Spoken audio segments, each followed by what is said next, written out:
C'est avec un pincement au cœur et des étoiles plein les yeux que les jeunes scientifiques se font leurs adieux. Magali et Mouna rentrent chez elles. Toutes deux étaient à bord du Marion Dufresne pour cette expédition d'1 mois. Leur esprit semble encore flotter sur l'océan. J'en garde un souvenir exceptionnel et avec vraiment la conviction que ce genre d'expérience doit être répété, doit être reproduit.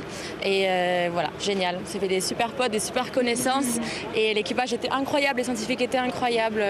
Enfin voilà, c'est difficile de trouver les mots pour décrire tout ça. C'était une expérience formidable, très unique. J'ai beaucoup appris tant sur le plan pédagogique mais surtout humain. C'était vraiment très précieux d'avoir un peu cette relation privilégiée avec les scientifiques à bord.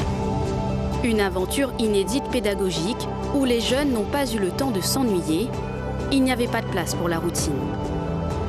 Donc il y avait plein de manipulations à bord, des dragues à roches qui nous permettaient d'extraire les cailloux en fond des océans, donc par 1000 mètres de fond, voire plus. La CTD qui permettait de faire des profils dans la colonne d'eau.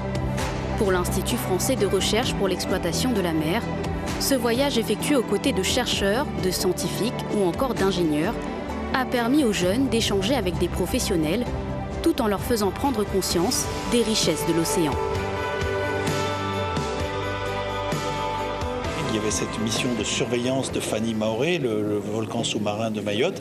Et donc là, on a couplé ce deuxième leg de l'école bleue Outre-mer avec une véritable mission de surveillance de la volcanologie, de la sismologie au large de Mayotte, avec des chercheurs qui étaient là pour faire quelque chose qui était prévu de longue date, puisqu'on surveille ce volcan tous les ans.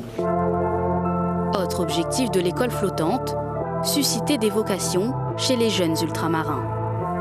Les Outre-mer sont porteurs de 98% de la surface maritime française. Et nous trouvons que les jeunes ultramarins ont trop le dos tourné à la mer. Et nous voulons leur donner l'occasion de se dire que la mer, l'océan, c'est pour eux un avenir désirable et qu'on peut y faire des tas de métiers formidables. De la Réunion à Mayotte, en passant par les îles éparses aux Glorieuses, ils n'avaient jamais vu un sable aussi beau, aussi pur, aussi blanc.